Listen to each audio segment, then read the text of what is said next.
Hicimos un vídeo ayer y este sí es raro. A ver, a veces me gusta hacer estas pequeñas cuestiones poco actuadas. Soy un actor, no frustrado, pero soy un actor que no logró desarrollarse como actor porque así hay otras cosas, lo mismo que pasó con la música, ¿no? Pero me gusta escribir pequeños de entremeses y cuestiones dramáticas. Tengo una enorme obra de teatro que nunca se pudo poner porque necesitaba como 20 actores en escena, en épocas donde querían hacerlo todo con 3 o con 2 actores, porque la crisis económica pues no daba para pagarle el sueldo a 20 actores en escena, ¿no? Yo tenía escenarios fastuosos y una historia maravillosa que un día voy a contar del mayor embaucador de la historia probablemente de la humanidad, que fue una mujer mexicana que se disfrazaba de magnate español, invitaban a gente a fiestas y los embaucaba, los humillaba porque se suponía que tenía mucho dinero y les daba cheques gordísimos y se casaba, hacía que se divorciara alguien, llevaban jueces que eran amiguetes, entonces llevaban al juez y el juez hacía un divorcio allí para que se casara la esposa con el supuesto magnate español don Carlos Balmori, y resultaba que todo era una broma, y al final, claro, la gente había exhibido su ambición, su envidia, su bajeza, su cobardía en muchos casos. Es una historia maravillosa, la ha convertido en una obra de teatro que se llamaba La Máscara de Aladino. La Máscara de Aladino, que nunca se llevó al teatro. Dos veces hice una lectura de esa obra de teatro. Bueno, entonces me gusta hacer obras de teatro a veces. Me encanta la dramaturgia y hice esto que es un especial sobre una mañana en el departamento de quejas. Y lo curioso, siempre he dicho que cualquier obra artística, por modesta que sea como es esta, solo alcanza su realidad cuando es vista por el espectador, por el público, por el oyente, en el caso de la música, y la interpreta, ¿no?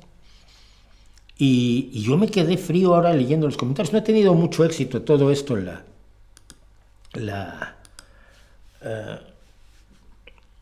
¿cómo se llama? El vídeo pero es que estoy buscando cuántas visualizaciones llevamos.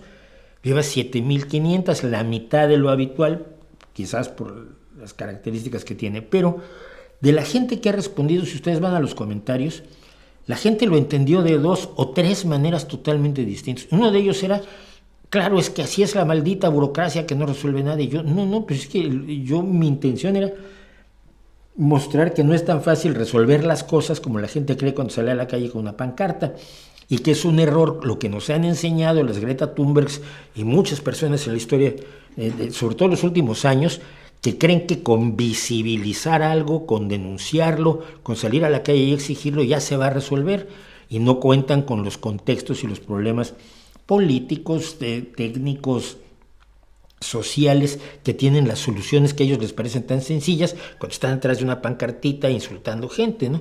Y esa era la idea mía.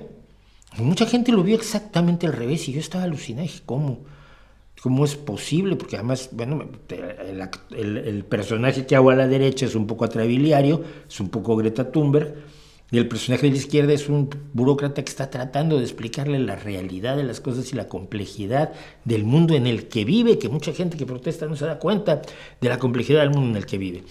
Y total, fracasé espectacularmente, fracasé estrepitosamente, por lo menos con algunas personas. Y me llama muchísimo la atención, ¿no? Que así haya sido, y me llama muchísimo la atención que la interpretación pueda ser opuesta a lo que yo quise hacer. Ya me ha pasado con la literatura, pero entonces acuérdense siempre que la interpretación de ustedes es la buena. La interpretación que uno hace del arte es la que es buena, ¿no? Pero en este caso sí me sentí como, qué terrible situación.